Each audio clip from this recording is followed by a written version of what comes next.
يلا. ماشي. لا ما تحطيش جبنه، الجبنه دي هنحطها. شكرا على المشاهدة، ولا تنسوا الإعجاب بالفيديو والاشتراك بالقناة. السلام عليكم ورحمة الله. النهاردة بقى هنعمل حلقة جديدة ومعانا ضيوف جداد كده، يا رب يكونوا خفاف على قلبكم. هتشوفوهم طبعا، شفتهم في اول الفيديو. النهاردة هعمل بيتزا ومسقعة والفول. دي عزومة بقى عشان جوزي عايز اكل لاصحابه بقى في المدرسة، فقلت لما اعمل له بقى عزومة كده ايه محترمة عشان ايه يفطروا مع بعض. تعالوا بقى نشوف. انا هبدأ اعمل اول حاجة الايه البيتزا. هعمل لهم ميني بيتزا كده، وعملت برضو واحدة برضو ايه قلنا نتغدى بيها انا والايه والولاد.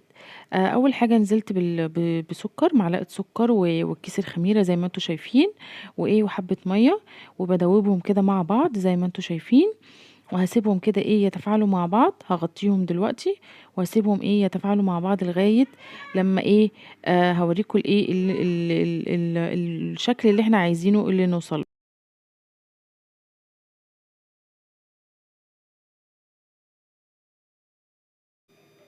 اهو رجعنا بقى بعد ما شفتوا كده تفاعلوا مع بعض وبدأوا كأنهم يفوروا كده. هنزل بقى بايه بالزيت، بس دول كانوا اخر حبة زيت، فايه هزود زيت تاني دلوقتي من ازازة تانية، حوالي معلقتين او 3 كده، 3 معالق او معلقتين او 3 كبار زيت. هنزل بقى بالدقيق على حسب ايه ما العجينة تلم معاكي. انا عامله حوالي نص كيلو دقيق، يعني انا حطيت حبه اللي في الكيس دول وزودت حبه من ايه من كيس تاني. وهزود ميه، انا حطيت هنا معلقه لبن بودره برضو بتدي ايه للعجينه طعم حلو برضو ونتيجه افضل. رشه الملح اللي متعودين عليها. احنا عملنا عجينه البيتزا قبل كده، بس قلنا نعملها تاني برضو، بس المره دي بقى زودت فيها اللبن البودره. بس كده هفضل بقى ايه اقلب، وبعد كده هعمل بايدي وهزود ميه لغايه لما العجينه تلم معانا.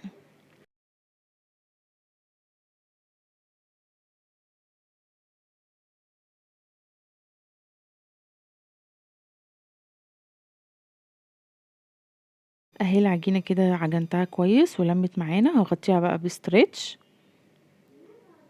وبعد كده بقى ايه ادخلها الفرن. طبعا احنا في الشتاء فهتاخد وقت كبير، فبسخن الفرن شويه وبعد كده بدخلها على ايه جو سخن عشان ايه لو مستعجله عليها. بس كده هحطها تخمر براحتها لغايه لما رحت بقى قطعت بقى السوسيس وجبنه شيدر والقوطه والفلفل. بصوا العجينه ما شاء الله. ها هنعمل ايه؟ هنعمل ماما ميني بيتزا. ميني بيتزا. هتعمل معايا بيتزا يا ادم؟ طيب هتساعد ماما ونسمع الكلام. طب يلا بينا نبدأ.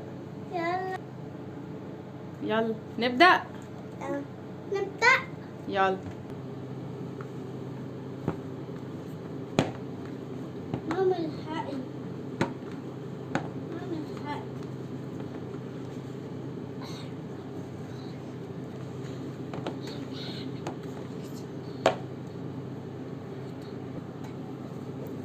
بصوا كورناها بقى كده اهو مع بعض. كل كورة كده هنفردها فردة، وايه نحط الصلصة عليها ونسيب بقى ايه كرمة وآدم يحطوا بقى ايه الحاجات فوقيها. اعمل لهم بس كده كذا دايرة وهما بقى ايه يكملوا ويحطوا بقى الحشوات. اوريكم بقى وهما ايه بيطبخوا معايا بقى النهارده، عشان هما ساكتين كده وامومير هخليهم ايه يعملوا معايا.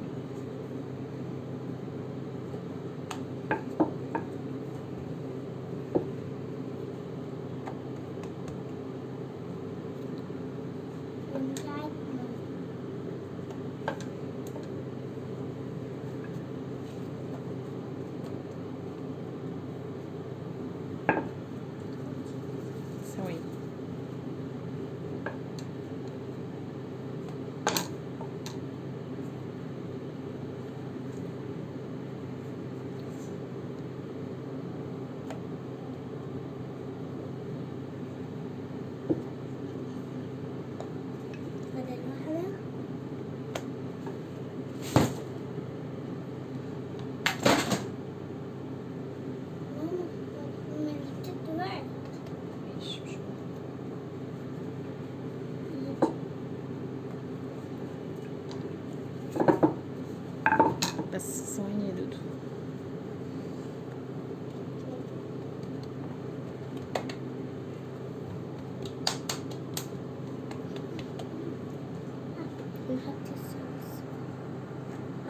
نحط لهم الصلصه. ثواني يا دودو، نحط لهم بقى ايه الصلصه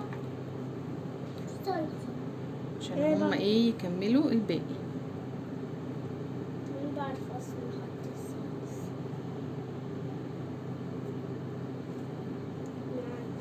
بنلونه زي ايه الألوان كده باللون الأخضر. ده الصندوق. شو تاني؟ لونها صفرا. لونها زي الصفرا. زي اللون ده. زي اللون ده.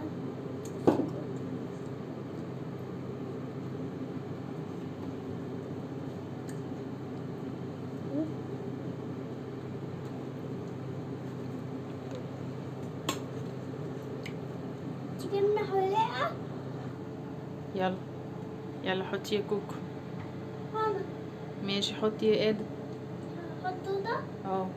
حط انت في واحده تانية، مش كل دي قوطه يا كوكو. هو اللي عمال. يلا يلا يا دودو، حط السوسيس بقى. ايه؟ سوسيس. ده؟ هنا بقى الضيوف اللي كانوا معانا خلاص مشيوا، عملوا الميني بيتزا بتاعتهم الصغيره اللي على قدهم. هبتدي بقى اعمل، كان في حته عجينه بقى فاضله برضو، هعمل بقى واحده كبيره عشان ايه نتغدوا بيها. التانيين دول كانوا ايه لبابا بقى في المدرسه ولاصحابه. هفردها اهو زي ما انتوا شايفين. هعملها بطريقه جديده النهارده. انا مزوده الجبنه الشيدر دي عشان نحط بقى هوريكم دلوقتي نعملها ازاي. هفردها بس الاول كده.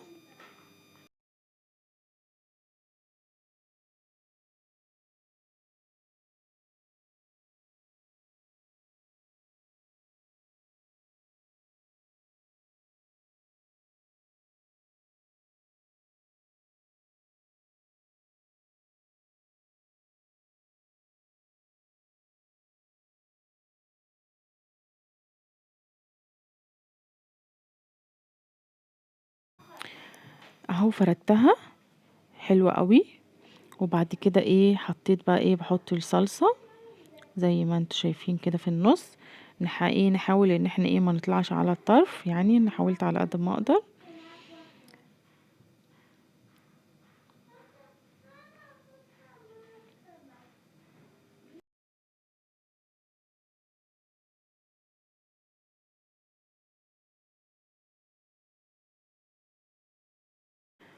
هبتدي بقى بصوا بحط على الاطراف الجبنة الشيدر دي مقطعاها صوابع كده. هبتدي احط على الاطراف وبعد كده هقفل عليها زي ما انتوا هتشوفوا بالظبط. انا مش مسرعة الفيديو، انا قلت ايه نخلينا مع بعض عشان تشوفوا ايه الطريقة خطوة بخطوة. ببتدي بقى واحط معاه السوسيس اللي اتبقى من كارما وادم، واحط بقى الطماطم والفلفل بس كده. وتنيت الايه الحروف زي ما انتوا شايفين. حطيت بقى بشر جبنه رومي كمان وموتزاريلا وجبنه شيدر على الوش. وقلت احط على الاطراف كده حبه البركه، اديت شكل حلو قوي وكسرت اللون كده. بس كده هدخلها الفرن بقى، طبعا فرن سخن. وده شكل الميني بيتزا اللي كرمه وادم عملوه. هندخل بقى الاتنين الفرن واوريكم الشكل في النهاية. بس كده تعالوا بقى نعمل المسقعة زي ما انتوا شايفين. معايا 4 بتنجانات كبار. انا مش بجيبهم اللي هم الكبار، فجايبهم اللي هم الوسط الصغيرين دول. ودي طبعا الطماطم والفلفل اللي هنعمل بيهم. هبتدي بقى اقشر البتنجان. انا حبيت اقشر البتنجان المرة دي، مش اقشره كله، سبت الحتة السوداء دي فيه. قلت تدي شكل يعني برضو. هبتدي بقى اقطع الكمية كلها.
كده قطعت بقى الكمية كلها من الباذنجان، رشيت عليهم ملح بقى ونقعتهم في ميه كده عشان ما يشربوا الزيت معايا. بس انا اصلا هعملهم في الاير فراير برضو عشان ما يشربوا الزيت كتير. بس هركنهم بقى على جنب، وهروح بقى نحط ايه حبة حبة في الاير فراير يتحمروا عقبال ما نروح نعمل ايه الصلصة واللحمة المفرومة. اهو رشيت رشة زيت بقى زي ما انتوا شايفين كده، ورصيت طبقة بقى من الباذنجان. هبتدي بقى احمر الكمية كلها.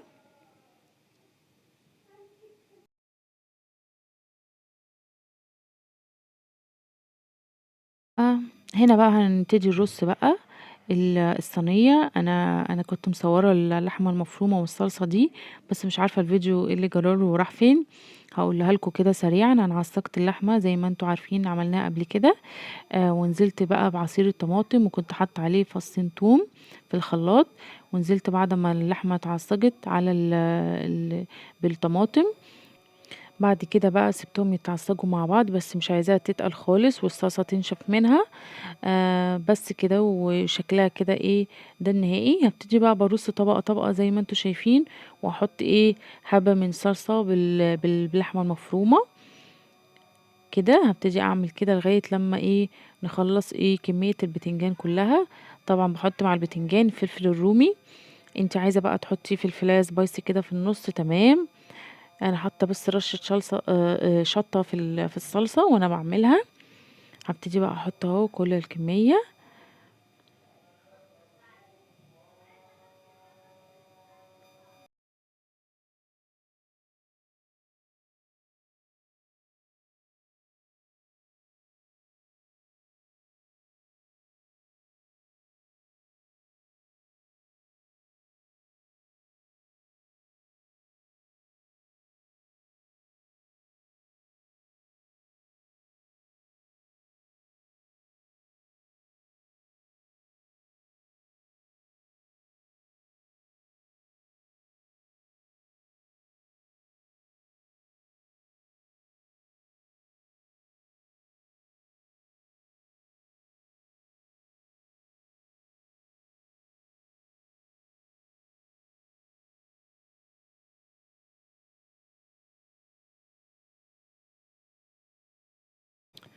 انا بكمل اهو بقية الطبقات.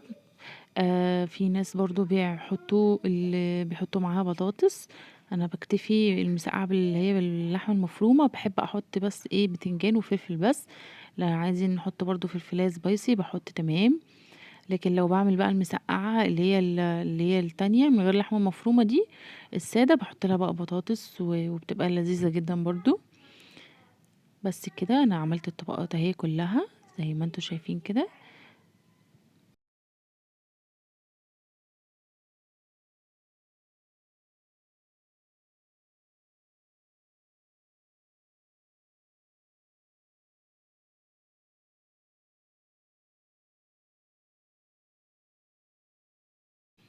بس اهو انا بهزها كده عشان ايه يبقى كله شارب من الايه الخلطة اللي احنا عاملينها.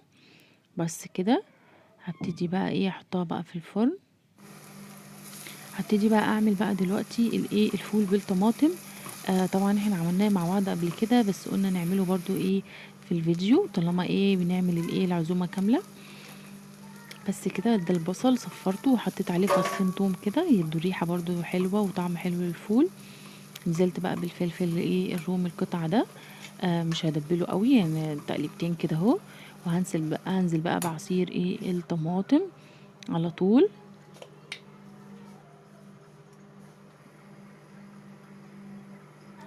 وننزل بقى بالتوابل بتاعتنا ملح وفلفل وكمون. كمان رشة كمون ورشة من كل حاجة كده معلقة صغننة يعني على حسب الكمية اللي انت عاملاها. ودي رشة شطة كمان بما اني ما حطيتش فلفل ايه رومي سبايسي، فقلت ايه ما نحط رشة شطة. بس هسيبهم بقى يتسبكوا وانزل بقى بالايه بالفول اللي احنا جايبينه طبعا. عايزين نعمل برضو حلقة عن تنميس الفول برضو. بصوا ده كده خلاص بقى حلو قوي معانا وريحته تجنن يا جماعة. بصوا ممكن ناكل فيه لغاية لما بصوا نقول يا بس. وده شكل البيتزا والميني بيتزا معانا اللي كارما ومدام عملوها. بصوا شكلها حلو قوي.